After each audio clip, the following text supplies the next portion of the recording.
Happy Easter again, and they're saying the new terminology now is Happy Resurrection Day.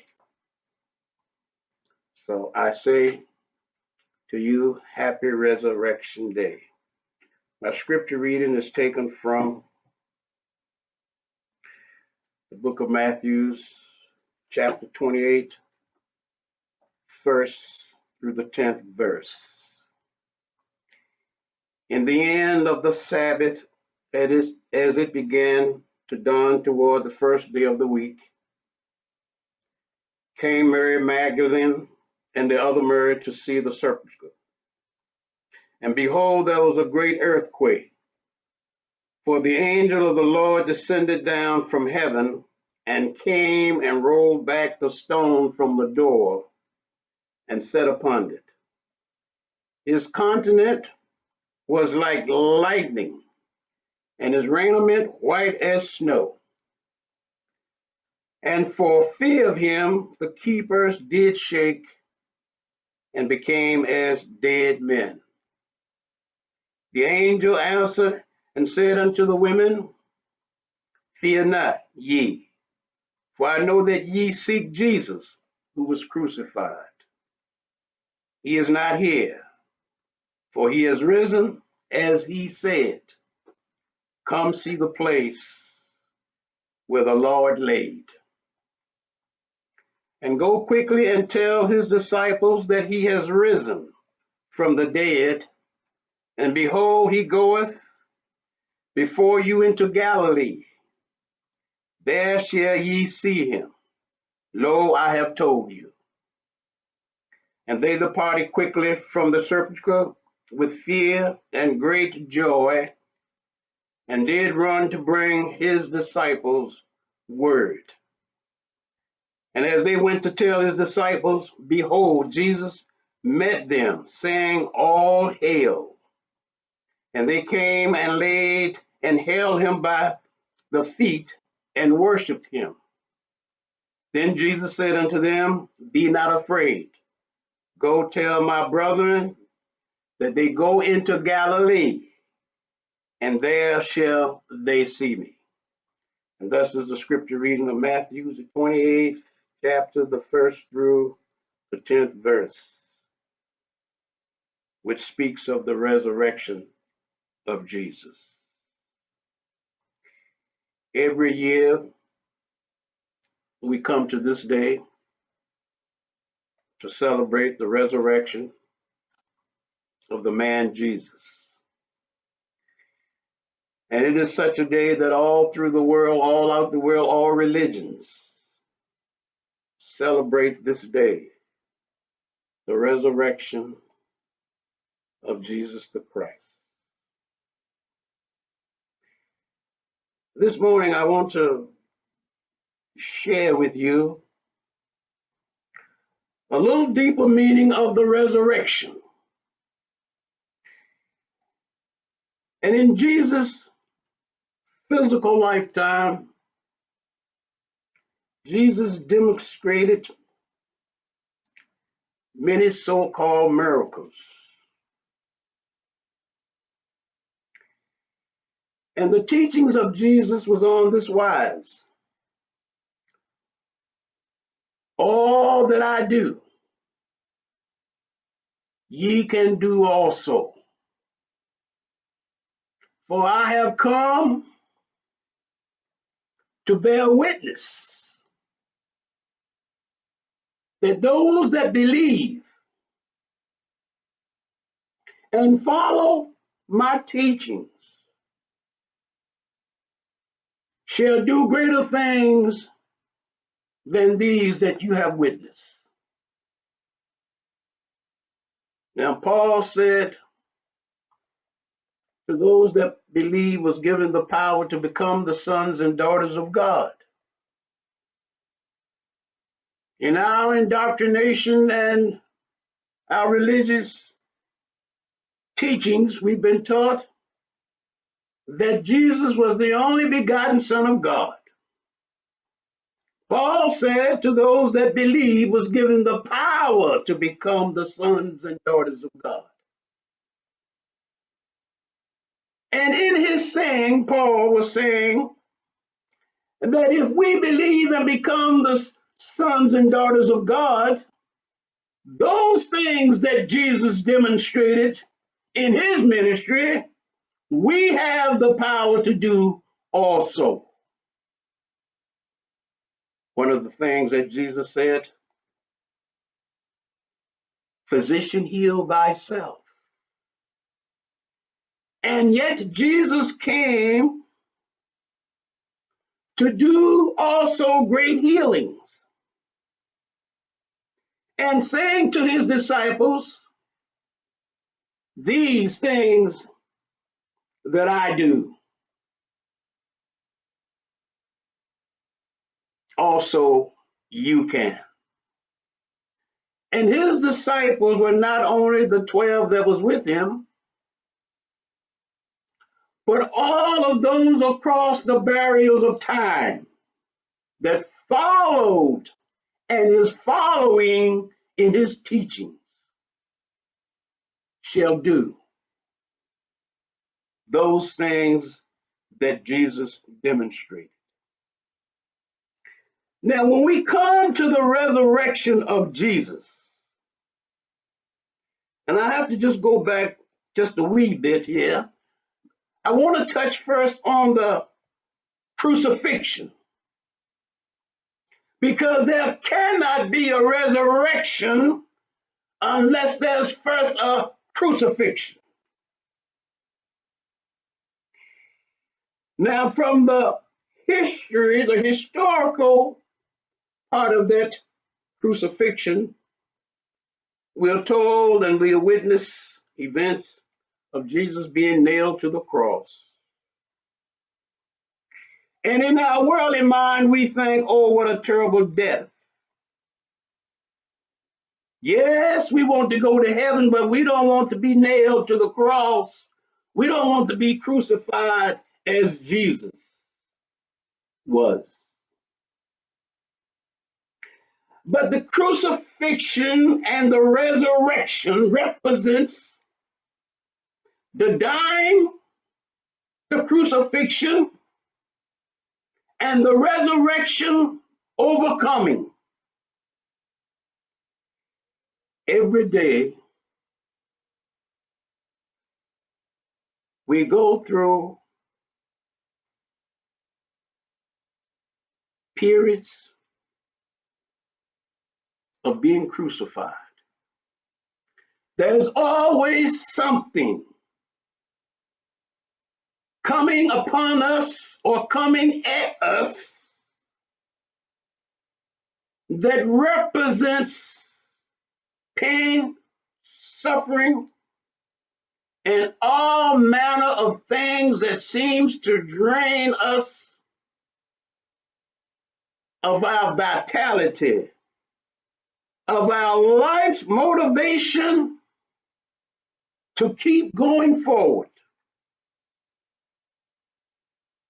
The crucifixion does not necessarily mean being strung up or nailed to a cross, but it means all of those things that come to us seeking to stand in our way to keep us from recognizing the divinity, the Christ within us.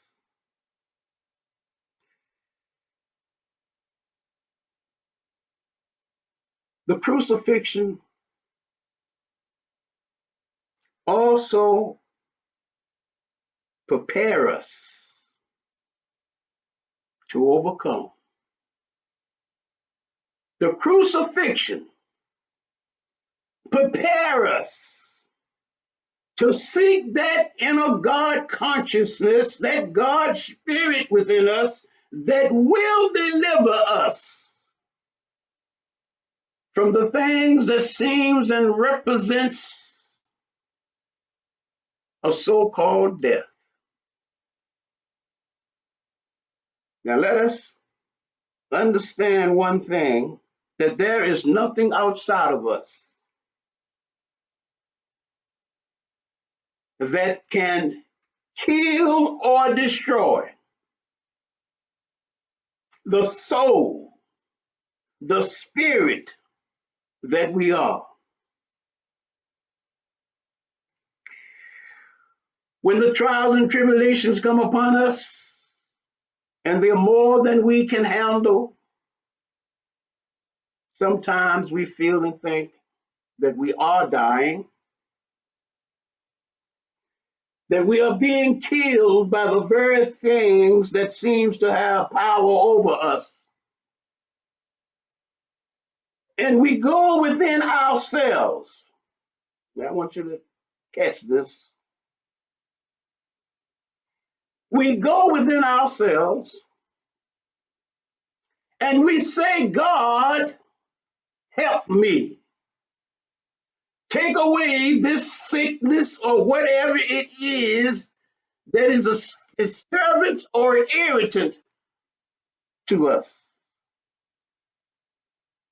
Let me have life. Let me live. Let me be free of the pain and the suffering.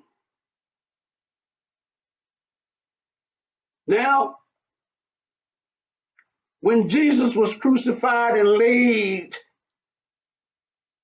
in the tomb, and the stone was rolled in the face of the tomb, covered up. In the tomb of darkness he laid, cut off from the outside world. Nothing could enter in to disturb the transformation that was taking place within the tomb. The resurrection with Jesus started while he was in the tomb. The changing of his consciousness, the lifting up of his consciousness, the letting go of the things of the world. These are the things that crucifies us, the sensations and the pleasures of the world. As Paul said, I die daily. We that are on the spiritual path, that are seeking the God consciousness within us, we must die daily to the things that keeps us in bondage. And sometimes the things that we so desire, the things that are pleasurable to us, pleasing, are the hardest things to let go. Sometimes it means people. Sometimes it means people. You recall when Jesus was teaching, and one of his disciples came and said to him, Master, your brother and your mother stand without, and they seek to have word with you. And Jesus pointed to the multitude that was around him, and he said, who is my mother and my brethren, my sister?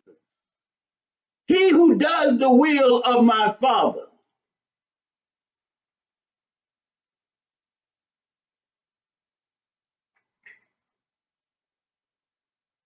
That's a very profound statement when he said that he did not recognize his brother and his sister or his mother. Only those that did the will of his Father. Only those that did the will or was doing the will of God was his family.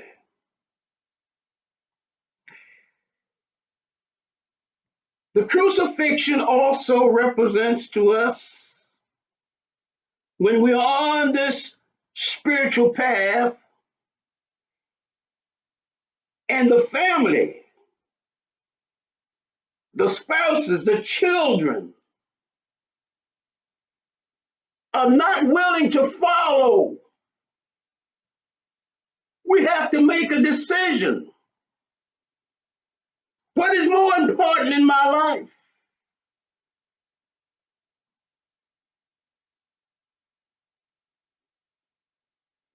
The biological family that is not doing the will of God,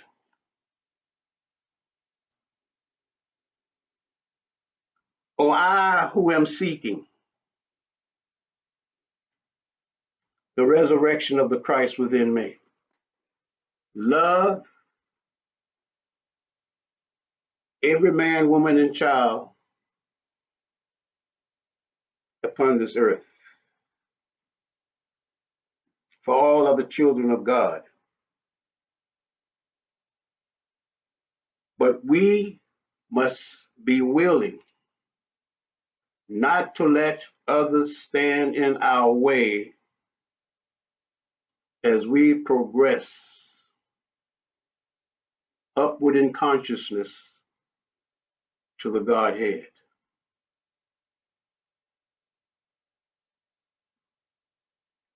And now, as Jesus came forth from the tomb, resurrected, overcoming all of the worldly temptations, desires, and pleasures, we die daily and we enter into the tomb daily and we are resurrected daily. At the end of the day, everything that we have encountered and gone through, at night, when we enter into that state of sleep, we have entered into that tomb of darkness. And when the conscious mind is no longer aware of the outer world, we have rolled the stone over that tomb of darkness and sleep.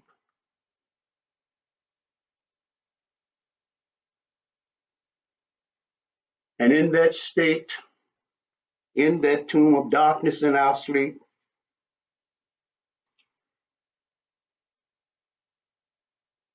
things take place. Things take place in that state of sleep. Some we are conscious of, some we are not. But when the physical and the worldly mind is no longer in control in that state of sleep, then the soul consciousness comes to life or comes forth. We are resurrected from the tomb the following morning. When we come out of that state of sleep, we are resurrected. But do we come forth more engaged in our spirituality and our spiritual growth than of the world? When we come forth from that tomb of sleep, we awaken to engage still in the physical and the material things of the world without being aware of the spiritual consciousness and the spiritual being that we are. So the resurrection, we deal with the crucifixion and the resurrection every day. Every day we're being reborn to a new day and with the ability to raise our awareness, our spiritual consciousness, if we are willing to work to overcome the physical, material temptations and the desires of the world.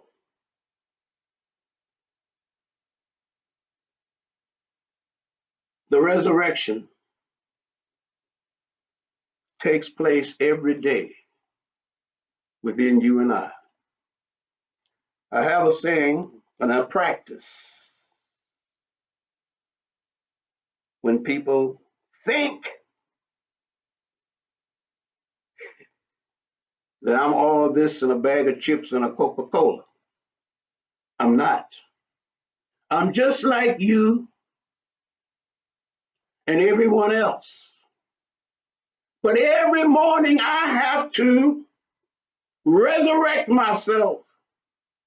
I have to awaken every morning and go into the tomb of my meditation and close my mind and my thoughts to the things of the world. Close off, roll the stone over the door of my consciousness and attune myself to God. Every day, I have to resurrect myself. Every day, we have to commune and stay connected. Because as we enter out into the world, maybe not physically, but in our thoughts, we're going to meet those things that will seek to crucify us. Those thoughts will come. They're all around us, all about us. And we have to be aware and know that we will not succumb or allow the unbeliefs, the temptations, and the worldly pleasures rob us or keep us from resurrecting the Christ consciousness within us. We are not living for the enjoyment of the world. We are living for the glory of God. We are living to be lifted up into that state of consciousness and that oneness. As Jesus said, we also want to be able to say, the Father and I are one. God bless you, and I thank you. And I say unto you, not only happy Easter, but happy Resurrection Day. May the Spirit of God shine forth in you and through you and be a blessing to all that come in contact with your auras and vibrations. And may the Spirit of God in you be a blessing to all of life. Namaste. As we continue on this beautiful day, celebrating and giving thanks for the resurrection of the Christ within us. You see, Jesus already done his thing. He did his thing. Now we have to do our thing. We have to resurrect ourselves into that state of consciousness, into that oneness, and demonstrate all the things that the master teacher said we could. Greater things than these shall you do. Prove it. Prove the things that Jesus spoke and taught so that you too will know your divinity. And before I get into another sermon, let us prepare ourselves for our offering. And I ask that you take your offering and hold them in your hand, be a monetary offering or a love offering. Hold them to it next to your heart. Repeat after me. Divine love always has, and the divine love always will. Bless my every need. We bring these gifts with love in our hearts, and we ask, oh God, that you bless it and me.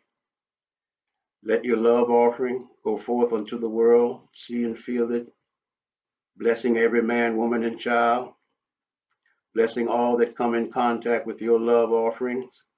And as your monetary offerings. There is a link at the bottom of this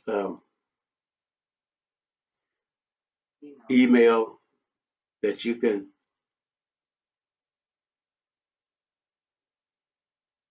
access and share your monetary offering. Once again, I want to thank you all for your support, for your blessings, for your prayers of this ministry. And as we come together as one under the Spirit, the consciousness, and the guidance of God, our purpose is to help and uplift those who walk in darkness, those who are dominated and controlled by the ignorance and unbeliefs. Give thanks to God for your purpose of being. Thank you, and God bless.